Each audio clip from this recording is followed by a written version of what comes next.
Hi, my name's Keely and I'm here with Arabella. She's from our Delta Rescue in June, who is up for adoption as well. And today we're here to teach you guys about leash training. You might know that most of our dogs are not leash trained, and that is because they've simply never seen a leash. And so what we start off with at first is with a harness. Commercial breeding dogs have been pulled by the scruff right here, so a lot of collars are a lot more terrifying to them, which is why we use harnesses. Plus harnesses, they're a lot more comfortable for them. Just like here for Arabella, she's a lot more comfortable with her harness on her. So to get them used to the harness, you would want them walking around the house with a harness on, supervised.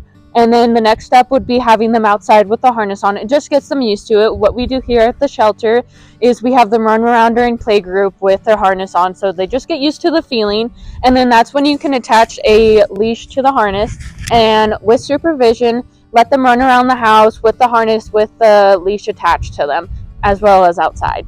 So what you first do with leash training is you have them go on the floor and you hold the leash very loosely, and I'm letting Arabella pull me, and right now this is very normal.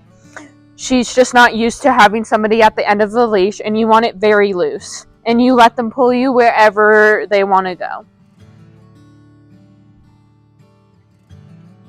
It's okay. It's okay. Do I need to put that up?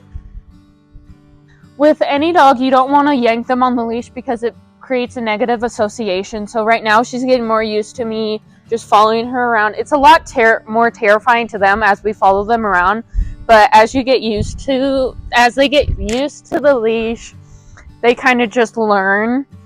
And the next couple steps in leash training is having some of their high value treats, and you kind of guide them with their treat towards you and letting them come towards you.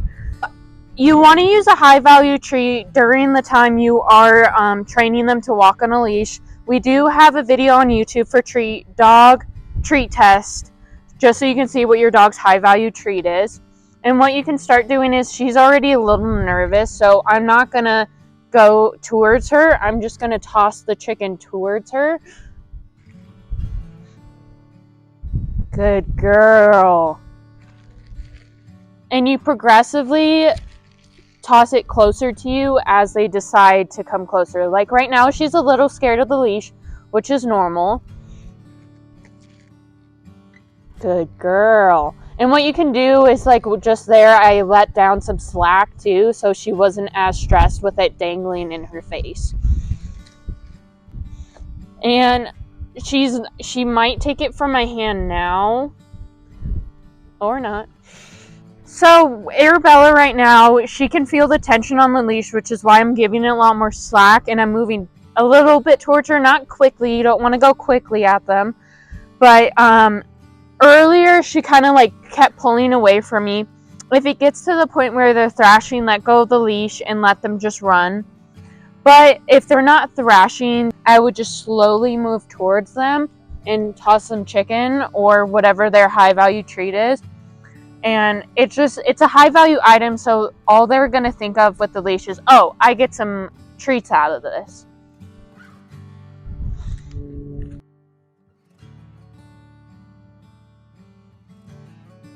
So Arabella right here was getting a little too nervous, so I let her go just as a precaution, and that's actually pretty good too today because she's just dragging the leash around.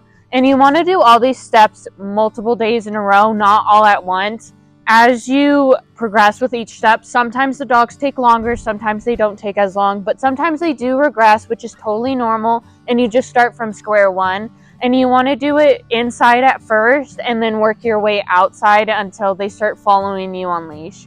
Thanks for watching our tutorial, and if you want to learn more about our dogs, please visit our website, nmdr.org.